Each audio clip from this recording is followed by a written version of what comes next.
Hey everybody, this is Ken again with Xmods Gaming, shooting another video. Now, I apologize, it's been a long time since I put up just general videos about pickups and stuff like that. Uh, but I appreciate the new subscribers that just subscribed. Thank you. I've been doing this for almost 8 years now, and I'm not making anything from it, especially with YouTube's policies nowadays. But that's okay because this is a hobby for me, and I appreciate you guys watching and subscribing. So with that said, yeah, I'm doing a video about the Dreamcast. Now this system came out just like it says in the description right here, September 9th, 1999. And I was like a freshman in high school. And what's pretty cool is, I had to take this class, for the school newspaper, and this kid, he was kind of like, he looked like Snot from like Revenge of the Nerds kind of guy. He almost looked exactly like him or his little brother, but he decided, he's kind of nerdy, so he wanted to do a video, or not a video, but a article, on the Sega DreamCast, and the title of that article, from what I remember, was "Keep Dreaming," or not "Keep Dreaming," "Dream Come True." Sorry. So it was "Dream Come True," and Adam Karolik, love his channel. He actually did some videos called "Keep Dreaming," and the Dreamcast guy, shout out to him, and happy console gamer as well.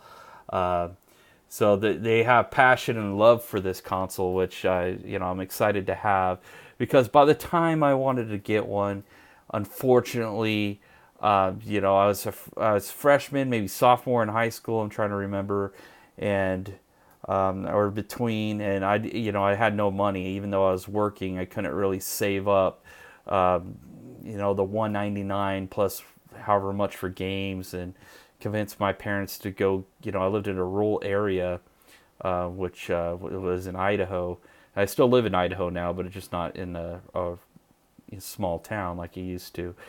So I couldn't convince my parents to go and, hey, I want to go get this Dreamcast, or ask for it for my birthday. At least I should have tried, but I never always felt bad asking people for money, or, hey, I want this. I just kind of learned when I was a kid not to ask or beg for anything. So by the time the Dreamcast was remotely popular, unfortunately, it started to decline. So it was the first system to popularize the internet before Xbox Live. It actually, if you look at the unit, it'll say Windows CE, so Microsoft had something to do with it. They customized or made custom software or operating system for this to run on, and this I retro-brighted it, so it was actually yellow. If you could see from the back side of this, the modem, I never retro-brighted the modem. So the console was like 25% that color, mostly on the back side of it. And what I would suggest is getting some gallon Ziploc bags, and then going to Sally's Beauty Supply as well, and get this Salon Care 40 volume cream, which is like, I think 12% hydrogen peroxide, but it's a cream.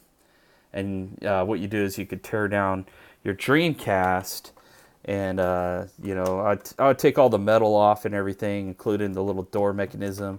Probably take pictures or even video with your phone, and then put the cream on each individual part that's yellowed, and put it out in the sun for about 3 hours, and then wash everything down. I'd probably wash everything before you put the cream on. That's what I did, and it came out bone white like it did originally, like you see in this picture I was showing on my computer here.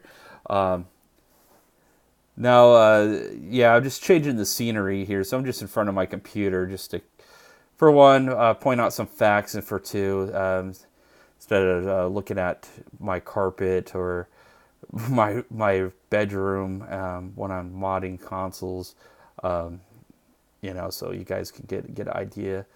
So this is the CPU is a Hitachi SH4 32-bit RISC 200 megahertz, which a RISC processor at the time was pretty unique. And 200 megahertz, that's what the PS2 can do, as far as processing power. So this thing was on par, even though the PS2 killed it. It was on par of the PS2. Now the only thing that the PS2 had that the Dreamcast didn't was DVD support. So everyone was buying a PS2, unfortunately, for DVDs. But I'm a gamer, so I wanted this console because I love Sega, and I wanted to play Sonic games, and I wanted to play online and do all this fun stuff, and I just never got around to do it. Because by the time I had a job that paid anything, the Dreamcast was gone because of the PS2 sold more units. And at the time, was Sega's last hurrah before going bankrupt. So the Dreamcast didn't, or the Saturn didn't do it so hot. I seen commercials for the Saturn, but I didn't know anyone that had a Sega Saturn. And this is around when the PS1 came out. So by the time they came out with the Dreamcast, they didn't have much capital left to pursue or to keep the company running. So it all depended on the sales, and unfortunately a lot of people didn't agree with me and buy into the Dreamcast like I did. Even though I didn't pay financially with the Dreamcast, my mindset was there. Hey, I'm going to get a Dreamcast. Unfortunately, once I heard the Dreamcast was going away, I put my money on the original Xbox back in the day.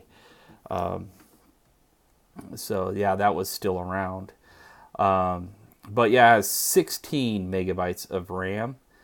The PS2 has 32 megabytes of RAM. But this has 8 megabytes of video RAM. And I don't know if the PS2, what its video RAM is, or just shared that 32 megabytes of video RAM. So yeah, and I actually watched people back in the day play the Dreamcast. That's why I wanted one. And I was like, wow, the arcade is finally here. The arcade experience, the experience I was getting in the arcade is in my house, or it's gonna be in my house. It was my mindset until I heard the bad news that Sega wasn't doing so good. And right here is the main reason why I wanted one, was the memory card. I saw this thing and I loved the Game Boy, and I was like, oh my gosh, this thing has the potential to play Game Boy games on the memory card. So what this is you can plug this into the, let me grab the controller here. Well, as you can see, the controller, see there's with the VMU in it. So you would put the VMU into the controller, and then you could play mini games like Tamagotchi games. They weren't full scale 3D games or anything, but you could easily play 8-bit games or 4-bit games on it, with the black and white VMU, and also a double-edged memory card. So it was cool technology at the time. And here's a game I bought for it, Shamu. So I wanted to buy a legit game to see how the loading times are and everything. I went to game stores in my area or called around, and no one carries Dreamcast games, which is a shame. So I ordered this off eBay because I'm a Shamu fanatic, which is kind of like GTA, but this is where GTA got most of its ideas from, I'm sure. But anyways, this is kind of just what I've been doing, and I finally got it, so it's kind of a dream come true for me, and I'll be enjoying playing the system. So please rate, comment, and subscribe, and then check out more of my videos if you're into modding or anything like that, and I'll talk to you guys in the next episode.